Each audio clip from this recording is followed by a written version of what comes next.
You are a weekend warrior. You studied 10 hours on Saturday, you came back, you did it again on Sunday, and Wednesday comes along and you can barely remember what you studied over the weekend. Let me guess, it feels like you're killing yourself, but somehow you can never get the material to stick. Today, I'm going to show you why cutting down your weekend study time is necessary and what successful students do instead. So, I have been teaching CFP for a very long time, and I want to share a story with you of a student that I worked with about 5 or 6 years ago. At this point, I was kind of just at the beginning of my CFP teaching, and I was only working with students one-on-one in a like once or twice a week. And I had a student, and the first thing that he said to me, one of our first sessions was, "Hey man, how many hours should I be putting in?" I said, "Hey, kind of good rule of thumb is somewhere between, 15 and 20 hours, 25 on the high end. We don't really want to go more than that." And he said, "Cool, I'm going to do it."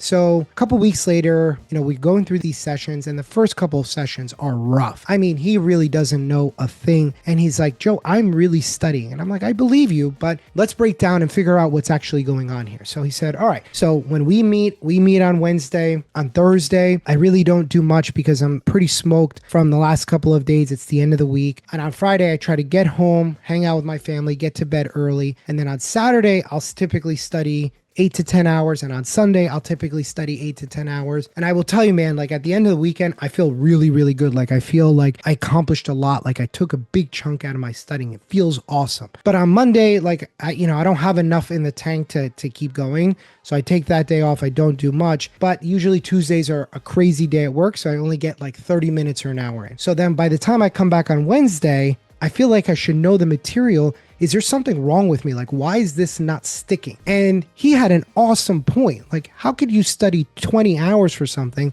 and barely remember it just 3 days later? And at some point, he started getting really frustrated. He was pissed and he wasn't getting the result that he wanted. So I said, okay, let's think about this logically. You're pulling a lot of time and effort. This seems like it's taking a lot out of you, like mentally and physically. And he's like, "Joe, it's the best way to study. If I clear everything out during the week, I have all this time on the weekend that I can now dedicate. It shouldn't matter how the work gets done. It just needs to get done, right?" And I was like, "Wrong. Absolutely not." I said to him, "Let's think about studying for the CFP exam like you're growing a plant." And he looks at me and he's confused. What the hell does growing a plant have to do with the CFP exam? So I said, "Bear with me. Just let's go through this example. Imagine I had 2 plants, okay? And I go to the store and I say, the gardener says, 'Hey man, you got to give this a gallon of water every single week.' So I put one plant on the left, one plant on the right, plant A and plant B. The plant on the left, plant A, I give 18 ounces of water every single day. Every day, go into the kitchen, put 18 ounces of water. The other plant, I take the whole gallon once a week on Sunday and I pour the whole gallon into the pot. Now, both plants are getting a gallon of water per week. Which one do you think is going to grow?" And he's like annoyed, but he's like, "Plant A." And I'm like, "Why?"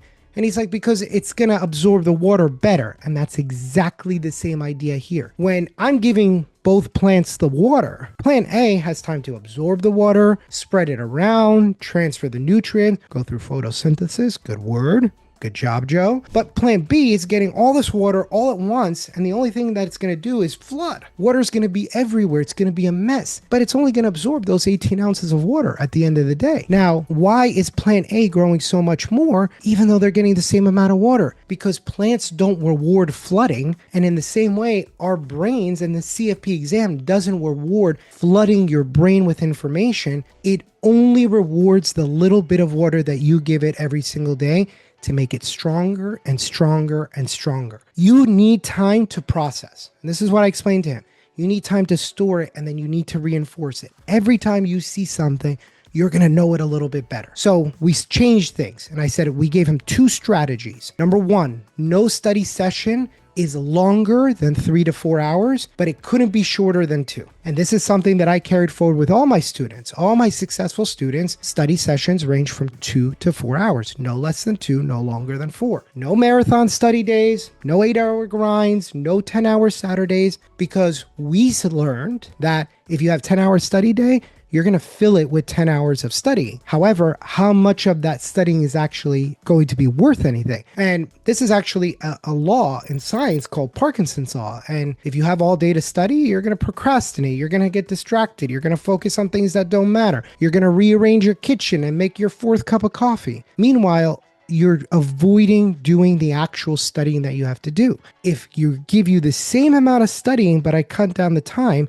you have no choice but to be focused. That restriction, that constraint creates results. Now, the second reason we do it is because your brain is a sponge, just like the plant, just like above. You have a limit of what you can handle. And most studies find that 2 to 4 hours for adults is the max time that they can handle. And you guys know this. You've done long study sessions, whether you want it or not. You read, you're highlighting, you're doing flashcards, nothing's sticking. You're just doing it for the sake of doing it. You're looking at words. You know this is not really doing anything, but you feel bad, you feel guilty for not studying. So you're just spending time. And I think this is one of the hardest things for us to understand because every study program rewards time. But time or studying and learning are not the same thing. Just because you're sitting down and studying for 10 hours doesn't mean you learn for 10 hours. So for most of us, the first couple hours are the highest quality. And when you put a constraint on yourself to get something done in a short period of time, you're more likely to get it done because hour 5, 6, 7, 8, ROI is just dropping off dramatically. Your brain gets fatigued the same way that your body does. So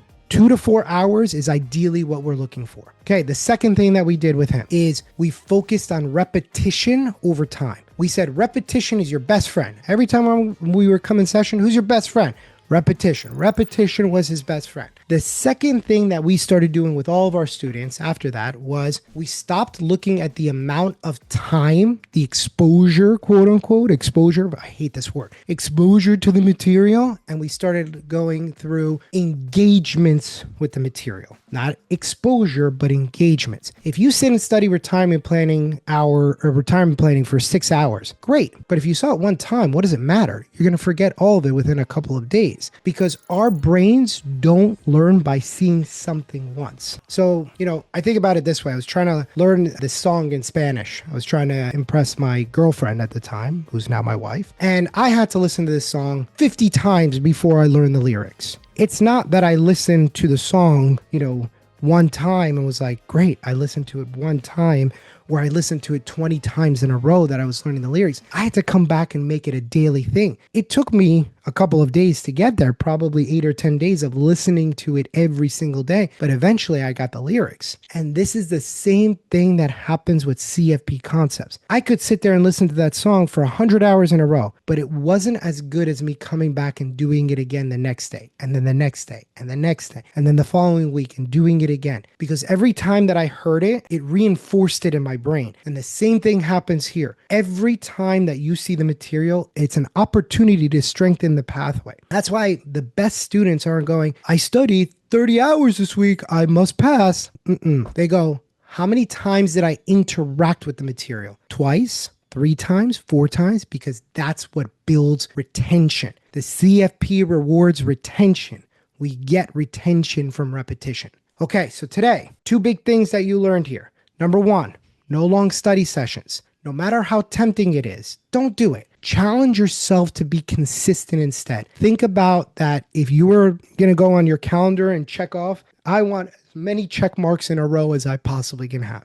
Number 2, stop focusing on the number of hours. Think about the number of times you interact with the material. All right. Now, if you want to make your next attempt your last, you have to have great habits. Great results come from great habits, not the other way around. It's not the person who has the best study weekend. It's the person who has the best study week, because the CFP doesn't care the number of hours. They care about your retention and if you can get questions correct. That requires retention. So if you're sitting there and thinking to yourself, Joe, this is great, but I've tried doing this before and I need help, then I have a special offer for you. Directly underneath this video is a link to my calendar. Sit down with me for 30 to 45 minutes and let's figure out a step-by-step plan of how we can get this into your study plan. My name is Joe 𝗕𝗢𝗢𝗞 and I help you make your next attempt your last.